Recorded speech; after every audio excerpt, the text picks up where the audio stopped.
Hey everybody, it's Brandon, the Weekend Cruiser, where I go on a weekend cruise just about every weekend.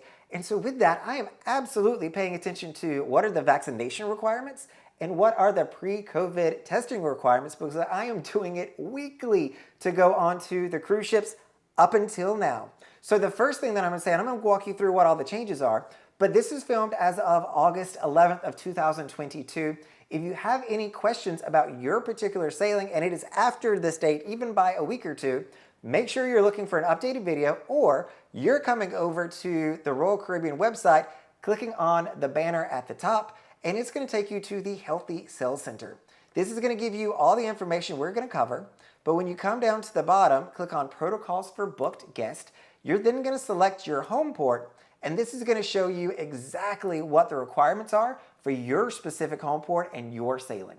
One of the things that they changed about a week ago is the pre-cruise testing requirement. Now, up until this policy, everybody had to test within 3 days of their sailing with either an antigen or a PCR rapid test. Now, you only need to test if your sailing is 6 nights or longer. So if you are on a 5-night or under cruise, you no longer need to do a pre-cruise COVID test to show them that you do not have COVID to board the ship.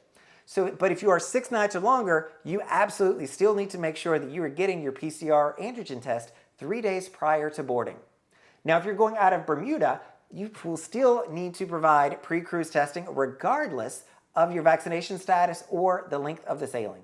Now, for this next one, I'm going to go to the Healthy Sail website to make sure I'm giving you the right information. With this, you're going to see that starting September 5th, this is where the changes are going to come in on unvaccinated guests or non-vaccinated guests will be permitted to board in Los Angeles, Galveston, New Orleans, and European home ports. Now, there's a few caveats to this that I do want to call out. First of all, if you're leaving from these ports and your ship is going to the Grand Cayman, you will not be able to get off the ship in Grand Cayman if you do not have a vaccination record on file. So that means that unvaccinated guests are permitted to go on the ship. They are just not permitted to get off the ship at Grand Cayman. So you'll want to make sure that you do get that on file should you want to get off in Grand Cayman.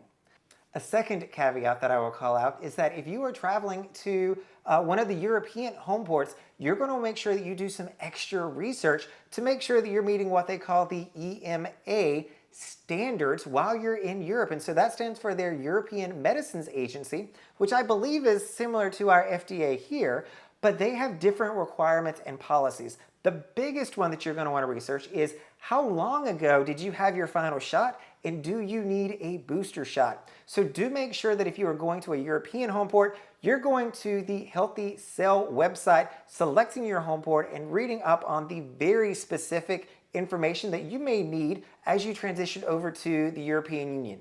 The third thing, and this one is just, it is what it is, if you do go on the ship and you are unvaccinated, you will still be required to share that you are unvaccinated. This is so that they can track and report into the CDC what percentage of guests are vaccinated versus non-vaccinated, and I think is a great learning point for them to be able to say, hey, now that we've let non-vaccinated passengers on board, have we seen more COVID spread or severe illness with the new data that we're seeing from the sailings?